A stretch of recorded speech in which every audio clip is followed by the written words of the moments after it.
2025 का पेपर हो चुका है। अब 26 के लिए काफ़ी सारे कोचिंग इंस्टीट्यूट्स अलग अलग देश भर के जितनी भी इंस्टीट्यूट्स हैं अपने बैचेस को लॉन्च कर चुके हैं और उनके हिसाब से उनकी range, cut off range, marks की रेंज सब आ रही होंगे आपके सामने। और आप अगर आपने नीट 25 का पेपर दिया है तो आपने मार्क्स को कैलकुलेट कर चुके होंगे और सोच रहे होंगे कि मुझे आगे करना क्या है। मैं भी एक एक्सपीरियंट था नीट 25 तक और मैंने नीट का एग्ज़ाम लिखा है। अपने स्कोर के बारे में मैं अभी आने वाली वीडियोस में आपको बता दूंगा। इस वीडियो का पर्सपेक्टिव क्या है, मेरी बात को थोड़ा सा ध्यान से समझिएगा। एक जनरल पर्सपेक्टिव में आपके सामने रखना चाहता हूँ उन बच्चों के लिए जो कि नीट का एग्जाम लिखेंगे नहीं लिखेंगे, उस बात को डिसीजन करने में थोड़ी सी मदद मिल जाएगी। आप सभी लोगों को मेरा नमस्कार। मेरा नाम शिखर है और इस वीडियो के अंदर आप मेरे को 7 से 8 मिनट दे दो, मैं आपको कन्विंस कर ले जाऊंगा कि आपको करना क्या चाहिए अपने हिसाब से, क्योंकि आपका खुद का डिसीजन खुद का होने वाला है। नीट 25 के पेपर में एक काफी अनप्रिडिक्टेबल चीज ये हुई कि जब तक 24 तक लोगों के दिमाग में एक चीज बैठ चुकी थी कि देखे दिखाए क्वेश्चन आते हैं, वन लाइनर फॉर्मूला बेस्ड चीजें आती हैं और उस चीज को करके आप कट ऑफ पार कर सकते हो, तब तक ये बात सीमित थी। पर अब ऐसा नहीं है। अब 26 का पेपर फिर से वैसा हो जाएगा, फिर से 25 से भी उठ जाएगा या कम हो जाएगा, किसी को नहीं पता। अब ऑन द सेफर साइड मेरे हिसाब से आपको उस लेवल की तैयारी, 25 के लेवल की तैयारी करनी चाहिए, फिर उससे ज्यादा।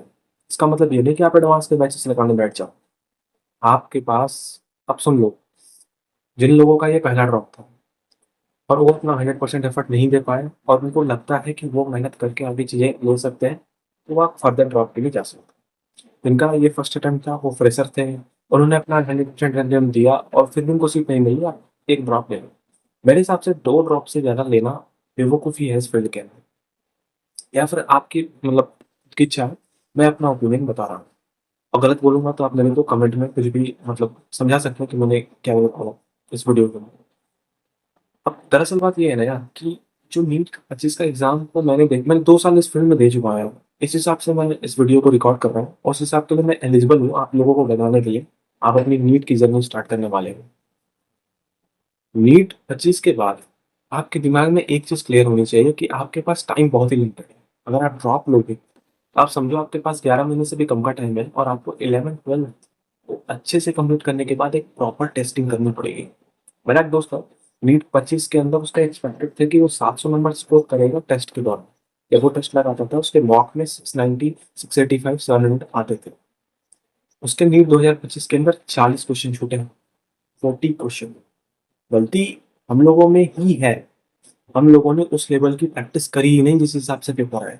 नीट अब एनडीए को कुछ कह नहीं सकता ना, जिस हिसाब से पेपर बनाए गए हम लोग उस पेपर के लिए रेडी नहीं थे।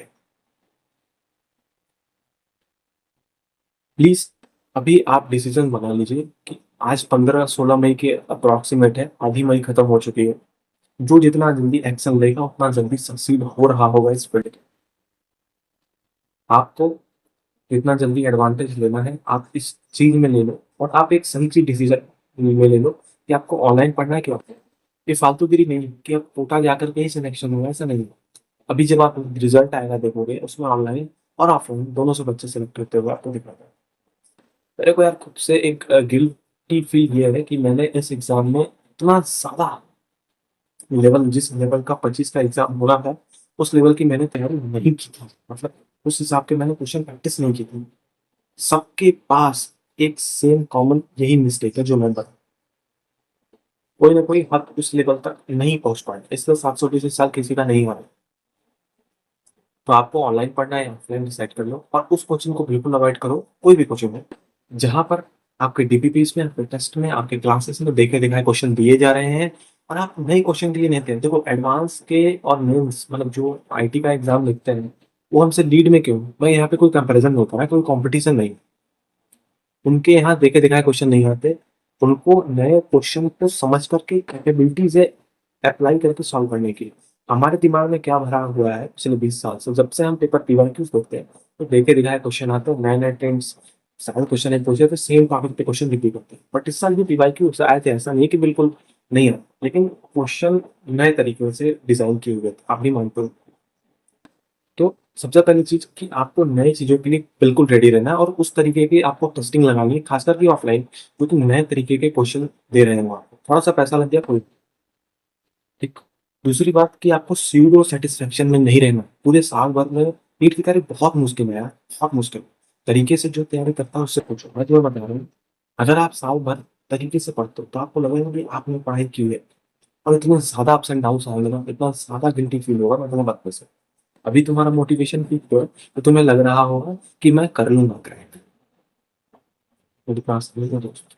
डीमोटिवेट करने के लिए वीडियो बिल्कुल नहीं, तुम्हें एक क्लियर पर्सपेक्टिव देना चाहता हूँ। और सुनो, अगर आपके बाद आपका इसके बाद भी नहीं हो रहा, तो ये फील्ड आप छोड़ कर के और फील्ड ट्राई करो यार। क्या इसका मतलब ये है थोड़ी है कि एमबीबीएस में हो जाने से आप 100% सक्सेसफुल हो गए। आप पूछो जो एमबीबीएस कर रहे हैं, उनके लाइफ में भी काफ़ी ज़्यादा दिक्कत है, और आगे आपको सक्सेस पाने के लिए हर एक फील्ड के अंदर प्रॉपर मेहनत करनी पड़ेगी। किसी फील्ड में थोड़ा-सा कम, थोड़ा-सा ज़्यादा। मेहनत करना ही तो नेचुरल सिलेक्शन का एक एग्ज़ाम्पल है। नेचर किसको सिलेक्ट करती है? Survival of the fittest. तो ये तो यही मैंने आपको बताना था इस वीडियो के अंदर। एक चीज़ क्लैरिफ़ाई करनी थी, जो कि मेरे अंदर भी एक चीज़ डाल थी कि मैं आपको एक चीज़ बता सकूँ। आपको अपनी तैयारी अगर करनी है, सोच लो, तो मुझको बस अब साल भर एक प्रॉपर चीज़ को फ़ॉलो करना है और उसको तरीके से करना है। आपको सबसे ज़्यादा प्रैक्टिस पे ध्यान देना पड़ेगा, थ्योरी पे ध्यान देना पड़ेगा, एडवांस लेवल पे जाके चीज़ों को नहीं करना है। जितना आपके टीचर्स आपको कराते गए ना, सिर्फ़ आप उतना फ़ॉलो करिए।